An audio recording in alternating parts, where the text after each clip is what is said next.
Buenas noches a todos y todas.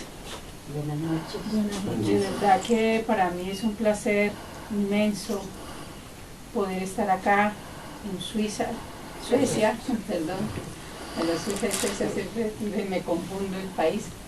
En Suecia, agradecer la invitación que nos ha hecho Red Colombia para poder estar aquí con ustedes. Sobre todo permitirnos informar a una comunidad tan importante de este país lo que está pasando en nuestro país. Eso para nosotros es supremamente importante. Muy pocas veces podemos salir de Colombia a decir lo que nos ocurre allí, porque bueno, el gobierno colombiano tampoco está interesado en que nosotros podamos salir a denunciar las violaciones a los derechos humanos que se cometen en nuestro país. Quien ha sido víctima de la violencia en Colombia, mataron a su esposo, su madre, una hermana, a su esposo y una hermana igual. Ha sido víctima de desplazamiento toda su familia. Como lo decía la compañera Selmira, además es para mí un gran honor poder estar aquí con la compañera. Fuimos en Colombia compañeras de trabajo también, y desafortunadamente por esa violencia que existe en nuestro país, pues ella le tocó también salir en situación de desplazamiento hacia otro país para preservar su vida. Y me alegra mucho, Selmira, que estés aquí ayudándonos, aportando un poco de su tiempo, de su vida, a que las demás personas conozcan el proceso colombiano. Por eso para mí es un honor estar acá. Decirles que efectivamente soy la secretaria nacional de Derechos Humanos de FENSUAGRO. FENSUAGRO es una federación nacional sindical unitaria agropecuaria, una de las organizaciones más fuertes agrarias en Colombia, que tenemos en nuestro seno más de 60 organizaciones filiales, más de 80.000 afiliados, y tenemos una presencia importante en todo el país. De 32 departamentos que tiene nuestro país, nosotros hacemos parte en 22, tenemos presencia con organizaciones. En todo este proceso bastante interesante que ha desarrollado nuestra federación, también podemos decir que tenemos un gran número.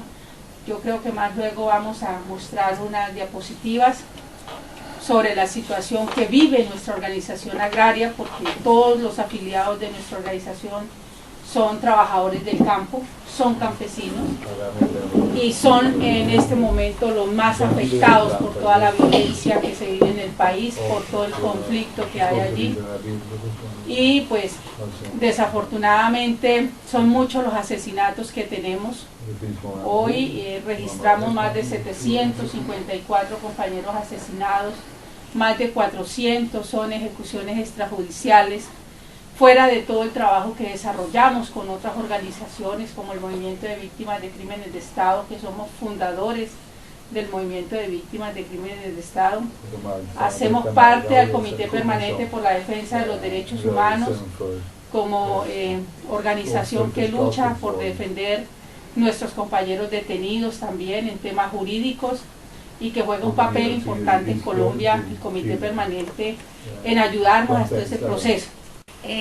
Hoy me acaban de comunicar la muerte de una persona, defensor de derechos humanos de muchos años, que trabajó conmigo, fuimos compañeros de trabajo, y yo hoy me enteré de su asesinato vilmente cuando salía de su casa a comprar el desayuno para sus hijos.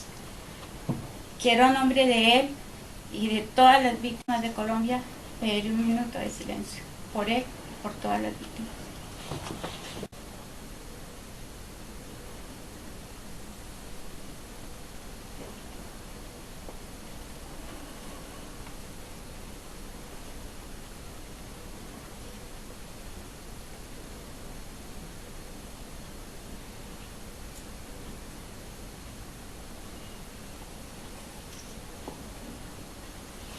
Gracias. FENSUAGRO, pues, como se dice, somos netamente campesinos. Nosotros no somos profesionales en la materia, no somos universitarios, sino somos nacidos y criados en el campo, y nuestra universidad ha sido la vida que nos ha enseñado cómo seguir defendiendo nuestras tierras, cómo seguir defendiendo nuestros territorios y cómo seguir defendiendo el derecho a vivir allí. Esa ha sido, digamos, toda una lucha constante de nuestra federación, y estamos en un proceso importante en nuestro país, a pesar de todas las dificultades que nos ha tocado vivir. El gobierno por años ha tratado de hacer en Colombia unas reformas agrarias que permitan a los campesinos y campesinas de nuestro país unas mejores calidades de vida, sin consultar con los campesinos, sin preguntarnos a nosotros qué es lo que nosotros queremos realmente para cambiar nuestro modo de vida. Y ese no preguntar con nosotros, no consultar a nosotros, pues entonces se ha vuelto, digamos, una confrontación entre campesinos y las políticas de gobierno, porque no estamos de acuerdo. Inicialmente tuvimos la primera ley, que fue la ley 200, ¿sí?, que trató de darle a los campesinos algunos créditos, algunos beneficios para su producción agropecuaria, su producción agrícola, pero después vino la ley 130 que tumba la ley 200, porque el gobierno consideraba que nos había dado demasiadas cosas en la ley y había que quitarnos con esa ley. Después vino la ley 30 del sector agrario, donde acabó de quitar todo, digamos, parte de algunas herramientas que nos daban para nosotros poder sobrevivir en Colombia.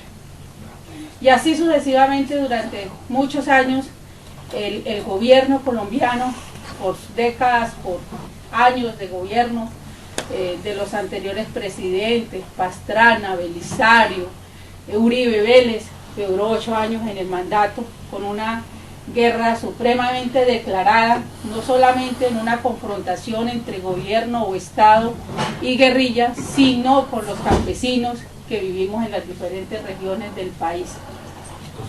Nosotros vivimos en muchas partes donde el conflicto es supremamente fuerte, donde el gobierno considera que nosotros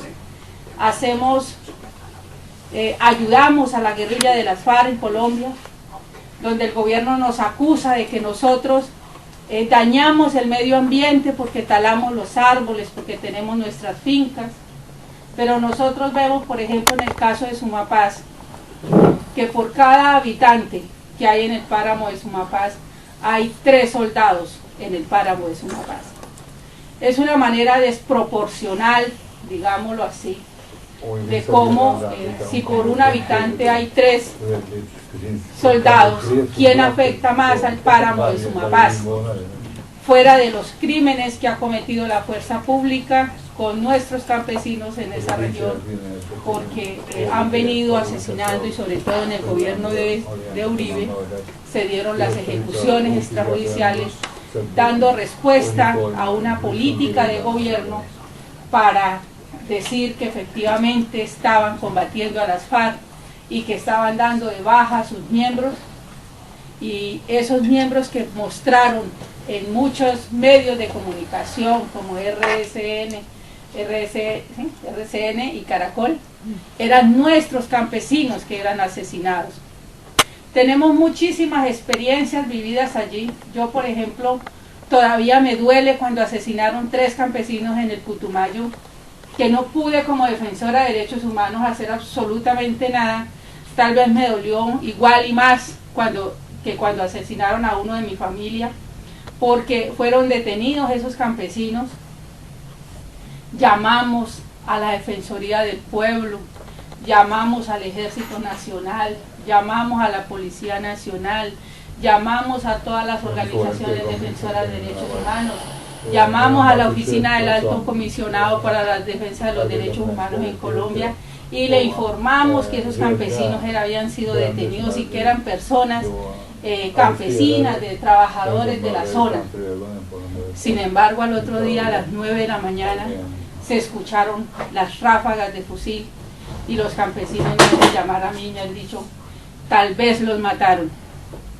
Y yo les dije, no, vayan al ejército, vaya que los entreguen. y efectivamente los habían asesinado a esa hora de la mañana. Entonces sentirse uno como defensor de derechos humanos tan indefenso ante un crimen que ya lo veíamos que iba a ocurrir, es para nosotros en Colombia bastante difícil hacer nuestro trabajo, ¿sí? Y además lo más triste es enterarnos que los presentaron como guerrilleros dados de baja en combate, cuando los familiares nos contaban que uno de ellos le tenía terror a las armas, no era capaz de disparar una escopeta que se utiliza para cazar, no era capaz de eso, y sin embargo pues el ejército los asesina y les ponen armas y los acusan de ser guerrilleros y que por eso los habían asesinado. Ese es uno de los tantos casos que vivimos en Colombia, es uno de los tantos casos, porque nosotros tenemos casos en el Putumayo, tenemos casos en el Cauca, tenemos casos en Arauca.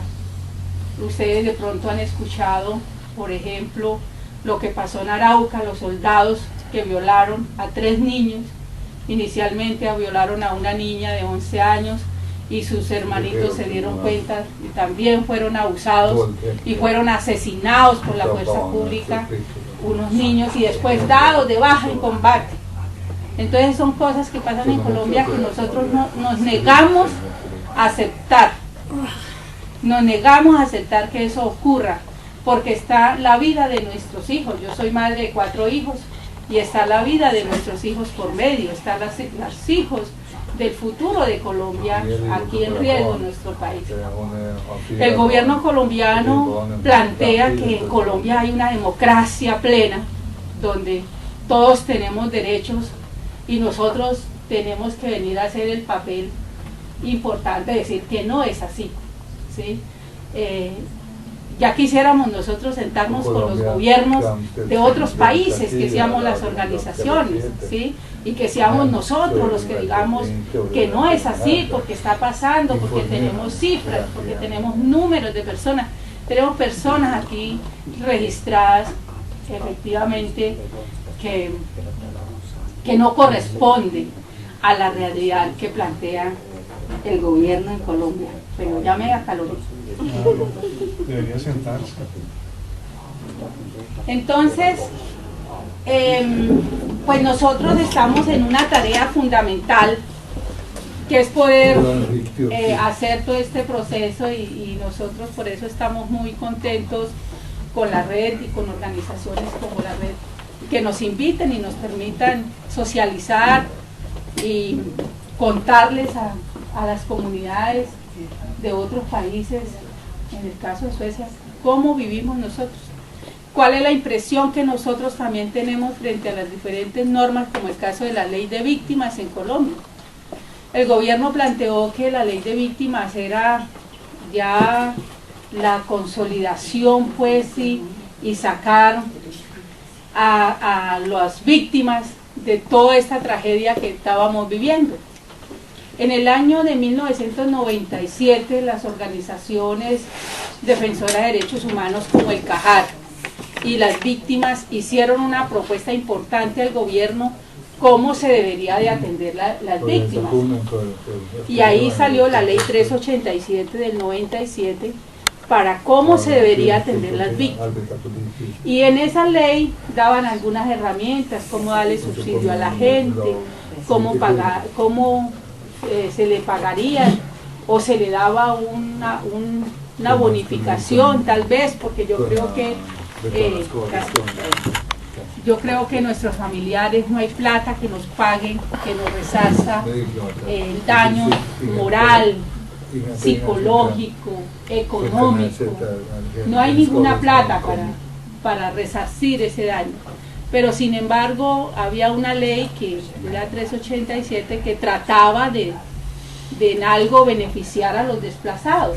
El derecho a la vivienda lo contemplaba también la ley, para que la gente tuviera derecho a la vivienda, aquellas personas que habían sido desplazadas.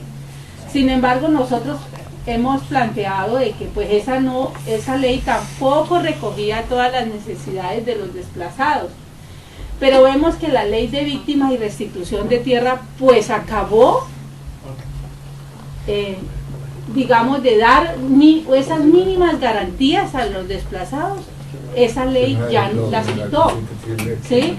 Ahora el gobierno muy astutamente, por ejemplo, se inventó 100.000 viviendas para los desplazados, 100.000, y hay casi alrededor de 5.5 millones de desplazados en Colombia, y se saca una norma de 100.000 viviendas, pues eso no equivale a las tantas necesidades que tienen los desplazados en todo el país, ¿sí? A la falta de oportunidades laborales. Y esta ley que fue aprobada en el Congreso el año pasado, pues es una ley que también nos victimiza más, ¿sí? Porque muchos reclaman, por ejemplo, el derecho de los bienes perdidos. ¿Cuáles son los bienes perdidos? No solamente la tierra.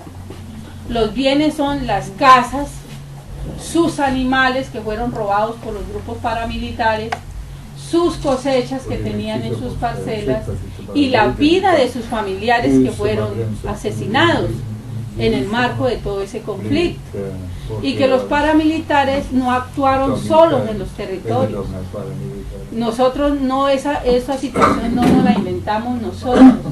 Los mismos mandos paramilitares en Colombia, como Jorge 40, entre otros, están diciendo que ellos actuaron en complicidad con el ejército en las diferentes zonas del país, que les pagaron a los ejércitos, a los comandantes, a los coroneles, a los generales, recursos para que les dejaran entrar a los territorios a asesinar a la gente.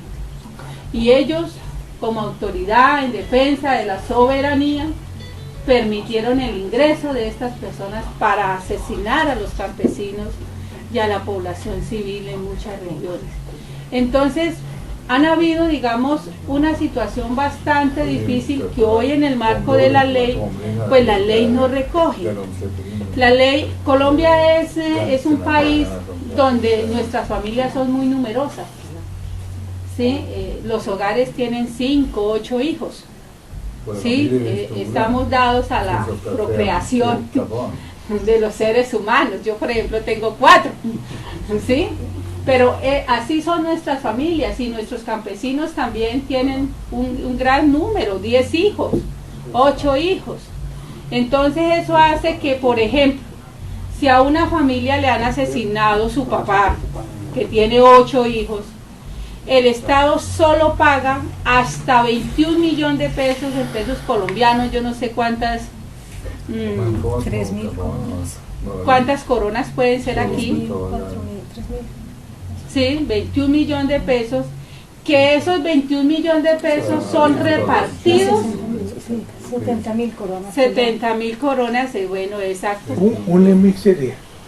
Y esos son repartidos en todo el grupo familiar, no es que cada persona tenga derecho a eso. Imagínate entonces cuánto le tocaría a un niño que tiene 10 años, que está empezando en un proceso, o que tiene 2 años, ¿sí? Que está empezando en un proceso de vida sin garantías, porque no hay vivienda, no hay educación gratuita, no hay calidad de vida, no hay trabajo siquiera, porque los campesinos no somos profesionales. En Colombia, los campesinos, uno va y encuentra a un joven de 16 años terminando su primaria, sí, no ha tenido la posibilidad de entrar ni siquiera a hacer secundaria. Yo no sé aquí cómo le dicen el segundo nivel, secundaria igual, sí, y mucho menos la posibilidad de pisar una universidad. Entonces no hay oportunidades, no hay que se le diga a estas personas, bueno, vamos a resarcir, vamos a entregarle su casa, que además debe ser una obligación del Estado. Vamos a entregar su casa, usted tiene derecho a entrar a esta universidad. Yo tengo 2 hijos, mis hijos son víctimas de este conflicto, pues su papá le asesinaron. Y mis hijos no tienen derecho a ir a la universidad, porque no hay condiciones. El Estado no dice, aquí hay unos hijos de las víctimas o víctimas, aquí tienen prioridad para que ellos vayan a la universidad, se preparen y por lo menos un poco resalza el daño en la calidad de vida de los hijos de esas víctimas. Eso quiere decir que el Estado reconoce estas víctimas. el Estado de alguna manera reconoce que efectivamente hay víctimas. ¿Qué ha dicho Santos? Santos dijo, reconozco que hay un conflicto interno. Uribe decía que no había conflicto y no era sino darle plomo a las FARC, porque había que acabarlas, no importara lo que tocara hacer, matar campesinos, civiles, masacres, había que acabar, porque las FARC son terroristas, entonces había que acabar. Pero en realidad las personas que mataron en todo ese proceso eran campesinos sin estar en el conflicto. Nosotros como organización planteamos que el gobierno colombiano, y se lo exigimos de esa manera, debe de aplicar las normas internacionales, ¿sí? Las normas que hemos aprobado, que Colombia ha firmado, y en esos tratados de internacionales, una de los artículos plantea el principio de distinción. ¿Y qué es el principio de distinción? El principio de distinción es reconocer, o sea, los militares deben de conocer y reconocer entre el combatiente y el no combatiente. El que no está alzado en armas, sino que es una persona civil, campesina, que vive allí. Y nosotros exigimos eso, ¿sí? Que se reconozca que debe ser el deber del Estado, no de nosotros, sino del Estado, de hacer ese principio de distinción. Otro de los tratados internacionales firmados por Colombia es que la fuerza pública no puede estar en las casas de los civiles, ¿sí? Que la fuerza pública debe de estar fuera de las viviendas de los civiles. En Colombia pasa todo lo contrario. Pueblos enteros que son muy pequeños, ellos viven dentro de las casas y arman sus búnkeres dentro de los pueblos de los diferentes departamentos. Eso pone en riesgo a la comunidad, pero no ha sido posible que nosotros podamos hacer entender el gobierno que no es que no estemos de acuerdo que el gobierno combata a las FARC, sino es que no estamos de acuerdo, son las formas como lo hacen para combatir las FARC, porque afecta a la población civil, afecta a nuestros hijos, afecta a nuestras familias. Uno de los artículos que plantea la ley es el tema del pago, porque muchas familias en esta crisis que se vive en Colombia quiere que se le pague su familiar que le fue asesinado. Pero cuando la familia va a reclamar el cheque que le dan, pues queda totalmente, ¿cómo se dice eso? Desalentado, pues triste, más triste que cuando no tenía nada, de ver que reclama 10 millones de pesos para la esposa y de a 500, 600 mil pesos para cada uno de sus hijos. Que eso en sí no resarce el daño que se ha causado, que se ha hecho.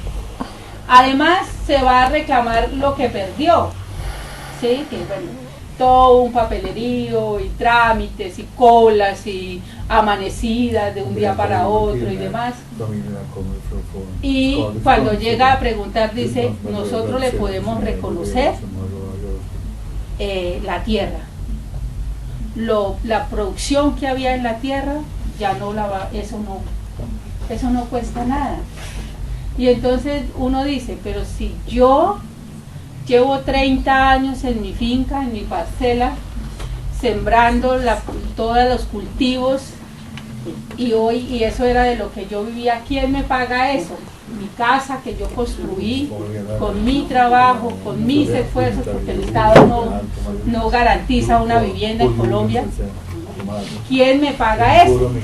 Entonces nos dicen que eso hay que perderlo. Eso no hay garantía para nosotros. Por eso nosotros no estamos de acuerdo con la ley, y lo dijimos en su momento cuando la ley entró en discusión, cuando la ley entró en debate. Las organizaciones planteamos que no estábamos de acuerdo con la ley porque la ley nos victimizaba más, nos afectaba más, nos volvía más vulnerable ante la situación que se vivía en Colombia. Pero el gobierno pues ha querido con eso, ese era, digamos, como dijera yo, como la carta pues a Santos, para que Santos, la gente dijera, no, este es el hombre, ahora sí es el cambio. Además que Colombia estábamos cansados de tanta guerra, y de alguna manera en el gobierno de Uribe, pues nosotros, el hombre nos amenazaba todo el tiempo. sabíamos que era un hombre guerrerista. Él le gustaba la guerra y le gustaba la pelea, y con todo el mundo se peleaba. Y le gusta todo. Y le gusta, sí. Sí, le gusta. Entonces él nos salía a hablar de nosotros, las organizaciones, todo lo que él quisiera. Él decía, allá Fensuagro es el brazo derecho de las FARC, y allá el CPDH, y allá el Cajal, y con todos nos atacaba. Sí, peleaba con nosotros todo el tiempo, y nosotros también peleábamos con ellos, con él en la denuncia, y hacíamos la denuncia internacional. Este nuevo presidente no, él no nos amenaza, él no nos acusa, él es más diplomático porque es de la clase burguesa, ¿sí? Del gran grupo económico, es dueño de más de 40 medios de comunicación en Colombia, es accionista, y entonces él a nosotros pues no nos acusa. Ya no. Sí, ya no nos acusa. No, porque vendieron eso. Sí, el tiempo, por ejemplo. Toda la casa editorial Tiempo. Entonces resulta que ya no nos acusa. Sí, ya él no dice que nosotros somos ni terroristas, no somos. Sí, cambió de dueño. Lo que pasa es que yo digo que son como mutantes, ¿no? Cuando necesitan se juntan, cuando no, pues hay mutaciones. Cuando ellos se necesitan están juntos, y cuando no se pelean, ¿sí? Y Santos no, pero fíjese que en el gobierno de Santos llevamos 54 indígenas asesinados, ¿sí? Más de 186 personas ha registrado el Móvice amenazadas, ¿sí? A nosotros como organización federal nos han asesinado más de 6 campesinos nuestros, filiales nuestros. Tenemos gente desplazada, o sea, ya no hay las amenazas públicas, ni en los medios, ni nada de esto, sino que al contrario, pero sí vemos que se están asesinando personas. Santos mató a los comandantes importantes. Está mal eso, ¿cómo va a matar? En medio del diálogo, sí, eso es otra, y fíjese que es otra situación. Mono y yo también. Son cobardes porque atacan con aviones, porque tienen ayuda de Estados Unidos. Porque son cobardes, porque no van por tierra. Por tierra, la FARC no tiene el mismo potencial para ayudar de medios, sí, claro. Van en la noche, ¿no? Está mal, eso tiene que terminar. Claro, fíjese qué interesante. Nosotros también creemos que efectivamente están mal los medios que se utilizan para asesinar a cualquier persona, ¿sí? No es si es guerrillero o no es guerrillero, es un ser humano, ¿sí? Las bombas que se utilizan, porque además no solamente es la muerte del guerrillero, son los campesinos que vivían a su alrededor que también fueron afectados, y que también se originó mucho desplazamiento, muchas personas de ese sector donde se han asesinado diferentes guerrilleros. Y fíjese que yo no sabía, hay cosas que uno, ¿verdad?, pasan en Colombia y ni uno se entera, que cuando mataron a Alfonso Cano ya estaban los diálogos por debajo de la mesa entre guerrilla y gobierno para llegar a sentarse en la mesa, pero sin embargo el gobierno estaba dándole bombazos a la guerrilla de las FARC. Claro, sí, claro, pero ellos pues tienen, como dice allá, Fujimori en Perú es igual, traidor. Fujimori cuando atacó la embajada de Japón, pero por encima cae más duro. Y así, hoy hay un seguimiento en el Catatumbo para matar a Timochenko, ¿sí? Y entonces el gobierno considera que hay que darles bala porque hay que acabarlos de esa manera, sin importar lo que pase. Entonces, lo que yo quiero decirles es que a pesar de esa situación, de una cantidad de leyes que se han surgido en nuestro país, el tema, por ejemplo, eso es el tema porque la ley de víctimas y restitución está dividido en dos cosas, ¿cierto? La ley de víctimas y restitución de tierras, que tiene que ver con la restitución de nuestras tierras que fueron despojadas en varios territorios, y que unos departamentos fueron mucho más afectados que otros, ¿sí? Entonces el tema del despojo. Y el despojo no ha sido un problema de hoy en nuestro país, desafortunadamente. Eso ha sido por décadas el despojo. Y allí tenemos en el tema del despojo de la tierra y de la lucha de los campesinos por defender el tema de la finca La Europa, que es un proceso, uno de los procesos, porque no vamos a decir que es el único, es uno de los procesos donde los campesinos se han organizado para hacer resistencia, para no permitir que sus tierras sean entregadas a las grandes multinacionales y no permitir que sus tierras sean utilizadas en otros medios de producción que no benefician para nada a Colombia. Porque en Colombia se vienen entregando las tierras para gran producción en palma aceitera, para gran producción en caña de azúcar, para gran producción de remolacha en el caso de Boyacá, ¿sí? En el gran producción de plátano en otra zona, en la gran producción de yuca para el biodiesel o agrocombustible que llamamos nosotros, ¿sí? Pero no se está utilizando las tierras ni se están entregando las tierras a los pequeños productores que tienen que ver con la producción de nuestros alimentos.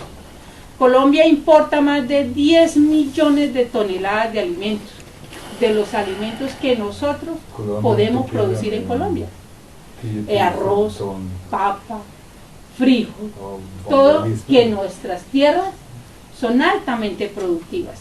Se dejó de producir café, por ejemplo, ¿sí? Cuando nosotros llegamos a ser la segunda potencia, país más importante en la producción de café. Muchas gracias por escucharme, por regalarme en este tiempo de la noche, por permitirme estar aquí y poder socializar con ustedes la situación que vivimos. Y bueno, nosotros estamos pidiendo mucha solidaridad del pueblo colombiano para poder que no se sigan cometiendo tantos crímenes y que se castiguen a las personas que han cometido tantos asesinatos, porque nos duele muchísimo.